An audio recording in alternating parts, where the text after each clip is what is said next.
Student कैसे हैं आप। मैं आशा करती हूँ आप बहुत अच्छे होंगे। मैं साधना यादव आप सभी का स्वागत करती हूँ आपके अपने चैनल NSY एजुकेशन हेल्पर पर, जहाँ मैं आपको प्रोवाइड करा रही हूँ फ्री एजुकेशन। आप उसका लाभ उठाएं और अपने भविष्य को उज्जवल बनाएं। मैं आपको करा रही हूँ घटना चक्र 2023, जिसमें हमने ये घटना चक्र 2023 का है। और इसमें हमने क्या कर लिया है, इसमें हमने हड़प्पा सभ्यता को पढ़ लिया है, वैदिक काल पढ़ लिया है और उसके MCQ हम कर रहे हैं, और जिसमें हमने 30 MCQ कर लिए थे। अब हमारा नेक्स्ट क्वेश्चन है, वो है 31 क्वेश्चन है हमारा। वैदिक नदी कुंभा का स्थान कहाँ पर निर्धारित होना चाहिए? अफगानिस्तान में, चीनी तुर्किस्तान में, कश्मीर में, पंजाब में। तो देखो हमें पता है कि जो कुंभा और कुरुक नदी थी वो कहाँ पर थी? अफगानिस्तान के अंदर। ठीक है। नेक्स्ट क्वेश्चन है हमारा, सूचीबद्ध सूची टी को सम्मिलित कीजिए और कूट का सही उत्तर का चयन कीजिए। कुंभा, परसनी, सदानीरा, सुत्री, गंडक, काबुल, रावी और सतलज। तो इसमें हमने क्या किया था, ये कुंभा भी कहाँ पर है? ये काबुल में। ठीक है, क्योंकि काबुल कहाँ पर है? अफगानिस्तान में। ठीक है। और परसनी, इनके नामों के आधार पर हमें बताना है। तो हमें पता है सदानीरा कौन सी है? गंडक नदी है। तो पहले तो हम ए से देखते हैं कि ए का ऑप्शन बी सही है, बी वाले से मैच हो रहा है। तो हम ए का देख लेते हैं। ए का कौन सा है? 2। तो ए का तो एक में ही दिया है। देखो इसको ज़्यादा ढूंढने की जरूरत ही नहीं है। सारे ऑप्शन अगर हमें एक कुंभा का पता है तो बाकी सब भी हमें मालूम हो जाएंगे। बी का कौन सा है? तीसरा। बी का कौन सा है? तीसरा, रावी नदी। परसनी नदी कौन सी है? रावी नदी। सदानीरा कौन सी है? सी का है पहला। तो सदानीरा मैंने आपको बताया था गंडक नदी है। ठीक है। सुतुद्री कौन सी है? सतलज नदी। ठीक है। नेक्स्ट क्वेश्चन है हमारा क्वेश्चन नंबर 33। महाभारत भारत में महानदी का नाम था। महाभारत काल में महानदी का नाम था कावेरी, ताप्ती, महानंदा, गंगा। तो इसका नाम था महानदी। ठीक है। क्या नाम था इसको? महानदी का उल्लेख 20 पर में मिला है। ठीक है। कौन सी नदी है? महानदी। इसका नाम था चित्रोपला। ठीक है। जो क्या है, इसमें दिया नहीं है। ठीक है। कौन सी नदी है? महानदी है। इसमें महानंदा दिया है लेकिन महानदी नहीं दिया है, इसलिए ऑप्शन नंबर ई है इसका। और इस पे जो नाम है वो क्या है? चित्रोपला था। ठीक है, महानदी का। नेक्स्ट क्वेश्चन है हमारा 34। निम्न में से कौन सी प्रथा उत्तर वैदिक काल में प्रचलित थी? धर्म, अर्थ, काम, ब्राह्मण, क्षत्रिय तथा वैश्य, शूद्र, ब्रह्मचर्य, गृहस्थाश्रम, वानप्रस्थ, संन्यास, इंद्र, सूर्य और तरुण, रुद्र एवं मारुत। तो इसमें से प्रचलित कौन सी थी? तो एक तो धर्म, अर्थ, काम और मोक्ष था, और दूसरा था ये ब्रह्मचर्य, गृहस्थाश्रम, वानाश्रम और संन्यास। ठीक है, ये था। तो 2 हैं इसमें से। ठीक है, ए और सी। नेक्स्ट क्वेश्चन है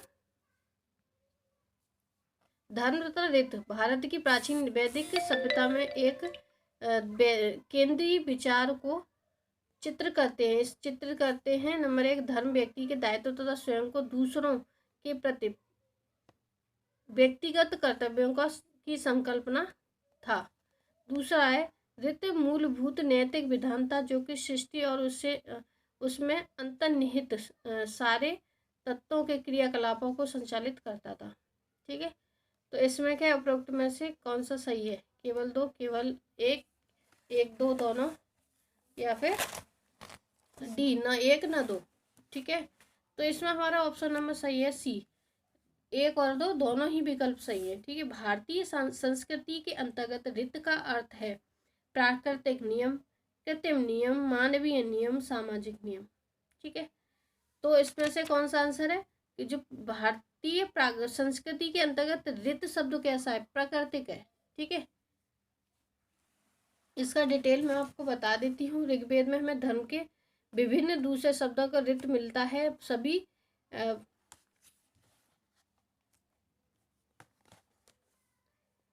सभी देवताओं का संबंध रीत विश्व के नैतिक तथा भौतिक अवस्था से माना जाता है। ऋग्वेद में इसका वर्णन है सृष्टि के आदि में सर्वप्रथम ऋत का उत्पत्ति हुई। सृष्टि के आदि में क्या सर्वप्रथम किसकी? ऋत की उत्पत्ति हुई। ऋत के द्वारा विश्व में सुव्यवस्था का प्रतिष्ठान स्थापित हुआ।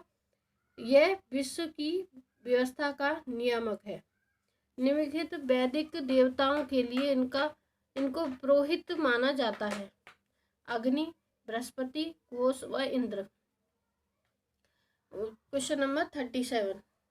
ठीक है, तो निम्नलिखित देवी देवताओं में किसे उनका पुरोहित माना जाता है? तो बृहस्पति को क्या है? पुरोहित माना जाता है। ठीक है। 38 निम्नलिखित में कौन सी ब्रह्मवादिनी थी जिसने कुछ देव मंत्रों की रचना की? तो ये लोपामुद्रा थी। ठीक है। वैदिक साहित्य में ऐसी विदुषी स्त्रियों का उल्लेख मिलता है जिसमें वे वेद मंत्रों की रचना की। अपाला और घोषा, विश्ववारा और लोपामुद्रा। ये जो लोपामुद्रा थी वो अगस्त ऋषि की पत्नी थी। ठीक है, किसकी? अगस्त ऋषि की पत्नी थी। 39 क्वेश्चन है, ऋग्वैदिक काल में निष्क शब्द का प्रयोग एक आभूषण के लिए होता है, किंतु परवर्ती काल में इसका प्रयोग इस संदर्भ में हुआ।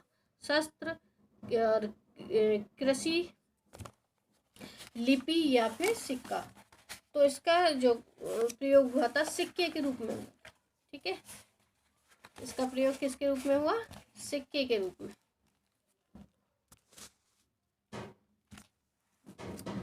ये इसका डी सही है। ऋग्वैदिक काल में निष्क किस अंग का आभूषण था? तो ये गले का आभूषण था, एक प्रकार का हार था ये गले का। ठीक है। नेक्स्ट क्वेश्चन है 41। प्राचीन भारत में निशाका जाने जाते थे। स्वर्ण आभूषण, तांबे के सिक्के, गाय, चांदी के सिक्के। ठीक है, तो निष्क क्या थे? निष्क क्या थे? ये थे स्वर्ण आभूषण। ठीक है, क्योंकि निष्क क्या है? निष्क जो है निशाका। ठीक है, निष्क क्या है? जो निशाका शब्द है वो निष्क से निकला हुआ शब्द है। जैसे ये दिया है कि प्राचीन भारत में निष्क का या निशाका मूल रूप से गले में पहने जाने वाले सोने के आभूषण थे, जिसे निष्क ग्रीवा कहा जाता था। इसे पुरुषों तथा महिला दोनों द्वारा सामान्यतः पहना जाता था। बाद में निश्चित वजन तथा मानक को अपनाने के कारण इसका प्रयोग विनिमय के माध्यम के रूप में हुआ। नेक्स्ट क्वेश्चन है 42। बोगज कोई महत्वपूर्ण है? यह मध्य एशिया तथा तिब्बत के मध्य एक महत्वपूर्ण व्यापारिक केंद्र था। यहाँ से प्राप्त अभिलेखों में वैदिक देवताओं का नामोल्लेख प्राप्त हुआ है, या फिर वेदों के मूल ग्रंथों की रचना यहाँ हुई है। उपरोक्त में से कोई नहीं। तो इसका आंसर होगा बी, क्योंकि यहाँ से हमें कुछ देवताओं के यहाँ जो बोगज कोई का अभिलेख है उस पर जो वैदिक देवता हैं उनका नाम मिला है। जो देवता कौन थे? इंद्र थे, वरुण थे, मित्र थे और नासत्य थे। ठीक है, तो इन देवताओं का इस अभिलेख पे क्या मिला है? लेख मिला हुआ है, इनका नाम मिला हुआ, लिखा हुआ। नेक्स्ट क्वेश्चन है 42। 43। ठीक है, नेक्स्ट क्वेश्चन है 43। निम्नलिखित अभिलेखों में से कौन सा ईरान से भारत में भारत में आर्यों के आने की सूचना देता है? तो ईरान से भारत में आर्यों के आने की सूचना कौन सा अभिलेख देता है? मानसेरा का, बोगसकोई का, सहवाजगढ़ी का, जूनागढ़ का। तो ये है बोगसकोई का। जो बोगसकोई का अभिलेख है वो कहाँ पर है? ईरान में है। ठीक है, अभी लास्ट क्वेश्चन में भी हमने यही पढ़ा था कि ये जो अभिलेख है बोगसकोई का वो कहाँ पे? तो ये मध्य एशिया माइनर में स्थित है और 14वीं सदी का लिखा हुआ है। और इसमें क्या है कि ईरान के अंदर है। अब क्या है? एशिया में ईरान देश के अंदर है। ठीक है, नेक्स्ट है 14वीं सदी में एक अभिलेख जिसे वैदिक देवताओं का वर्णन मिलता है। तो ये देखो अभी मैंने बोगसकोई हुआ, क्योंकि आपको बताया भी है अभी मैंने 1400 साल पुराना, सॉरी ईसा पूर्व पुराना है। निम्नलिखित में से किसने आर्यों के आदि देश के बारे में लिखा है? निम्न में से किसने आर्यों के आदि देश के बारे में लिखा था? शंकराचार्य, विवेकानंद, एनी बेसेंट, बाल गंगाधर तिलक। तो बाल गंगाधर तिलक ने, ठीक है। इन्होंने क्या लिखा था? बाल गंगाधर तिलक ने आर्यों के आदि देश के बारे में लिखा है। तिलक ने यह मत व्यक्त किया था कि आर्यों का आदि देश उत्तरी ध्रुव था, किंतु तिलक का यह मत इतिहासकारों को मान्य नहीं था। तो तिलक ने क्या बोला था कि जो आर्य थे वो क्या उत्तरी ध्रुव से आए थे। इन्होंने क्या बोला? आर्य कहाँ से आए थे? उत्तरी ध्रुव से। जिन ग्रंथों में पुरुष मेघ का उल्लेख हुआ है वह है कृष्ण यजुर्वेद, शुक्ल यजुर्वेद, शतपथ ब्राह्मण, पंचविंश ब्राह्मण। तो इसका जो आंसर है उसका डिटेल हम देख लेते हैं। पुरुष मेघ का प्रमुख यज्ञ है। पुरुष मेघ का क्या वो है? यज्ञ करना, ठीक है। अब ये किस में दिया है इसका वर्णन? यह शुक्ल यजुर्वेद में। इसमें शुक्ल यजुर्वेद में, ठीक है। यह शतपथ ब्राह्मण तथा कृष्ण यजुर्वेद तैत्रीय ब्राह्मण में वर्णित है। तीनों में देखो, शुक्ल यजुर्वेद में भी है, शतपथ ब्राह्मण में भी है, कृष्ण यजुर्वेद में भी के तैत्रीय ब्राह्मण में वर्णित है। कृष्ण यजुर्वेद के तैत्रीय ब्राह्मण में, तो हम इसको कर सकते हैं ए ऑप्शन, ठीक है। देखो इसका ऑप्शन दिया नहीं है। इसका ऑप्शन का न देने का रीजन क्या है? क्योंकि यह शुक्ल यजुर्वेद के शतपथ ब्राह्मण, ठीक है। तो शुक्ल यजुर्वेद में भी दिया है, शतपथ ब्राह्मण में। दूसरा ये है कि कृष्ण यजुर्वेद के तैत्रीय ब्राह्मण में भी दिया है, में वर्णित है या दिया है, ठीक है।